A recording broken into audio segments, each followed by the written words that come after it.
Donc, deuxième capsule qui va porter sur des sites utiles que j'ai trouvés durant mon parcours et que j'aimerais vous montrer pour vous faciliter justement la tâche.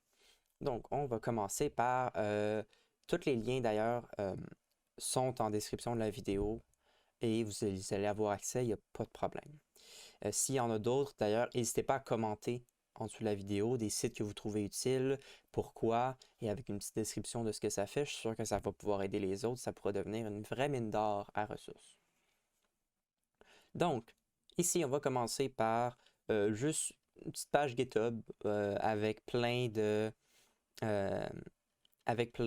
media queries que je trouve utiles.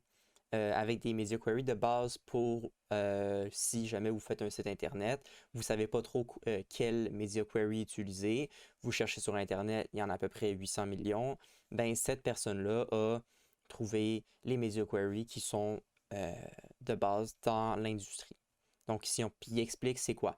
Exemple, celui-là, c'est pour les écrans entre 768 pixels et 1024 et c'est principalement les tablettes et les iPads en mode portrait. Après ça, c'est les tablettes et les iPads en mode euh, paysage, etc. Et pour et la majorité des téléphones intelligents. Ils ont un petit commentaire, là, mais fait que ça peut être pratique si vous êtes perdu. Vous ne savez pas trop quel media query utiliser, pour quel breakpoint, donc quel appareil. Cette page peut vous aider justement et vous sauver du temps. Vous pouvez la copier-coller dans tous vos projets. Ça peut être très, très utile. Après ça, on a, comme j'avais montré un peu dans ma dernière vidéo, il y a CodePen. CodePen, c'est quelque chose que je trouve vraiment génial et c'est des gens qui viennent mettre des morceaux de code sur le site internet et après ça, on peut juste regarder comment c'est fait. Donc là, ici, c'est un div avec tout le CSS qui est là et qu'on peut copier et qui est très souvent gratuit d'utilisation. Donc, on peut le copier et le mettre dans son travail. Faire attention quand même de ne pas plagier. C'est important de le mentionner si vous êtes pour utiliser du code que vous trouvez sur Internet. C'est important de le mentionner. Surtout si c'est pour un travail scolaire. Et aussi, c'est important de comprendre le code. Ça, je l'avais répété dans mon autre capsule, mais c'est important de comprendre le code quand on le trouve, comprendre comment il fonctionne, comment la personne a fait le code, parce que ça sert à rien d'avoir un super beau site si tu ne comprends pas comment il fonctionne. CodePen aussi, ça c'est juste une page en particulier, mais le site est super bien. Tu peux chercher, mettons, moi je veux des animations de fond. Et là ici, on en a plein. Ça c'est beau d'ailleurs. On peut regarder dans l'éditeur. Et c'est ça. Fait que là ici, on a l'animation, on a le code HTML, le code CSS, comment la personne a fait ça. Super beau d'ailleurs, ça je pense que je vais me le rajouter dans mon petit dossier. Fait que c'est ça, c'est super intéressant, ça nous montre comment la personne a fait, etc. Maintenant, je vais passer rapidement, mais je vous invite après ça à aller regarder et utiliser les sites comme vous le voulez. Ça, c'est un de mes sites qui m'a sauvé le plus de temps dans ma technique. Ça s'appelle grid.layoutit.io.com, excusez-moi, c'était .io avant, mais c'est génial. Ça vous permet de faire des grids comme vous le voulez. Ça vous fait votre container, ça vous crée vos trucs et ça vous permet, mettons que je veux faire une grid de, de 2 par 4. Ben, je vais dire, mettons qu'en haut, je veux que ça soit, mettons, le header. Oups, je fais save. Mettons, je veux que ça soit le body. Et maintenant, le footer. C'est pas nécessairement le meilleur exemple là, pour faire ça, là, mais mettons, ça pourrait être image 1, image 2, image 3, ou vous comprenez. Et ça va vous créer votre code automatiquement. Ça, c'est le code que vous mettez dans votre CSS. Et ça, c'est le code que vous mettez dans votre HTML pour mettre vos éléments. C'est super pratique si vous avez de la misère à comprendre les grids. Ça va vraiment vous aider à comprendre comment ça fonctionne et comment après ça bien placer vos éléments dans votre code. Donc vraiment, ce site est génial. Vous pouvez la réinitialiser, vous pouvez revenir en arrière. et vous pouvez aller tout regarder. Vous pouvez créer plusieurs grids aussi, donc avoir des subgrids et des choses comme ça. Mais ça va être pour une autre fois. Maintenant, on va passer à getwaves.io. Petit site très très simple, mais si vous voulez avoir des vagues en SVG, ou des petits modèles comme ça, vous pouvez changer la couleur avec ça. Et après ça, vous cliquez sur le code, ça vous donne la balise SVG. Ou vous pouvez juste la télécharger si vous préférez avoir un fichier. Super pratique, petit élément de design, le fun, comme ça, complètement gratuit. Et il y en a plein d'autres que la personne a fait. On peut aller sur son site, que je vais vous montrer d'ailleurs, qui est juste à côté là. Ici, on a Lottie. Lottie aussi, c'est utilisé par plein de choses plein de compagnies qu'on peut voir ici en design et qui sont plein de petites animations ici que vous pouvez intégrer à votre site si jamais ça vous intéresse. Il y en a plusieurs qui sont gratuites, il y en a des payantes, il faut faire attention, mais il y en a plein qui sont gratuites, qui peuvent être super utiles, super intéressants. Autre site qui peut être très pratique, getignore.io. Ce site peut être vraiment pratique si vous avez de la misère avec vos getignore. Donc je sais, mettons, des fois en Unity, il y a un cours de jeu où est-ce que vous allez faire en équipe et vous allez devoir travailler avec Git. Si vous avez de la misère, mettons, on peut juste chercher Unity, on clique dessus, on le crée et ça va vous créer le getignore que vous pouvez juste copier, coller et créer un fichier getignore avec. Donc, un fichier getignore, là, vous créez un fichier que vous appelez .getignore et vous collez ça dedans. Et ça va vous le faire automatiquement, ça va exclure les bonnes choses, ça va tout exclure ce qui est nécessaire et c'est super simple d'utilisation. Il y en a pour plein d'autres langues, ça c'est pour Unity. Si vous travaillez avec plusieurs langues, donc si vous travaillez avec Unity, mettons, si vous travaillez avec Unity et Firebase pour votre base de données, ben ça va vous le construire pour les deux. Donc c'est super utile. C'est vraiment très pratique si vous avez de la misère à comprendre. Surtout que les getignore, c'est pas tout le temps facile à comprendre et surtout à modifier. Ce site, très simple, Fancy Border Radius, ça vous permet juste de créer une bordure avec une... Vous pouvez avoir la taille custom aussi, donc vous pouvez la réduire en taille. Je mets 200, des choses comme ça. Ça va vous permettre justement de créer des petits cercles anormaux ou des choses comme ça qui peuvent être sympathiques et dans certaines possibilités. Vous pouvez l'animer aussi si vous voulez. Et après ça, vous avez juste besoin de copier cette propriété-là, donc Border Radius, avec ces propriétés-là. Et ça va vous montrer quelque chose avec cette forme-là.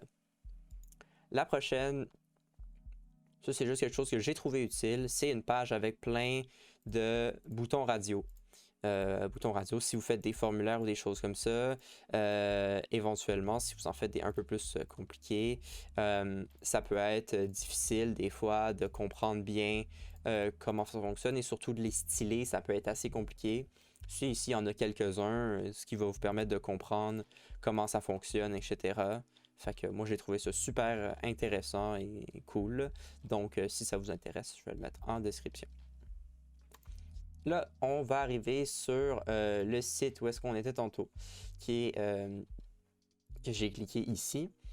C'est un site que je trouve vraiment génial, mais qui a une version gratuite, qui va vous permettre de faire plein d'éléments de design super cool, super intéressant et totalement gratuitement. Donc si vous faites des projets de web personnels et vous avez de la misère un petit peu à avoir des éléments de design, c'est pas votre force, c'est normal, c'est pas la force de tout le monde de faire du design, ben vous pouvez justement faire des choses comme ça. Après ça, vous pouvez jouer avec la balance, le wave count, on peut en rajouter, la complexité, le contraste. Puis il y a plein de choses comme ça. Après ça, on peut changer les directions, on peut changer les couleurs, si je veux du vert, du mauve, des choses comme ça. Donc, il y a plein de choses là qu'on peut faire après ça. Et après ça, on peut le sauvegarder en PNG ou en SVG si vous le souhaitez.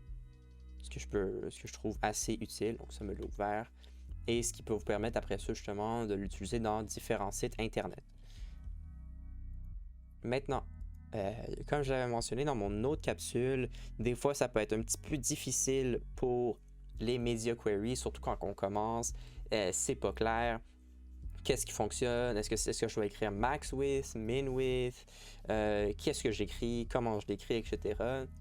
Ce site, super pratique, vous pouvez tester. En fait, c'est aussi simple que il va vous montrer quand est-ce que la condition que vous avez mis, donc là on a screen only max with 70 EM, et quand que la condition va être remplie, le background, donc le fond d'écran de la page devient vert.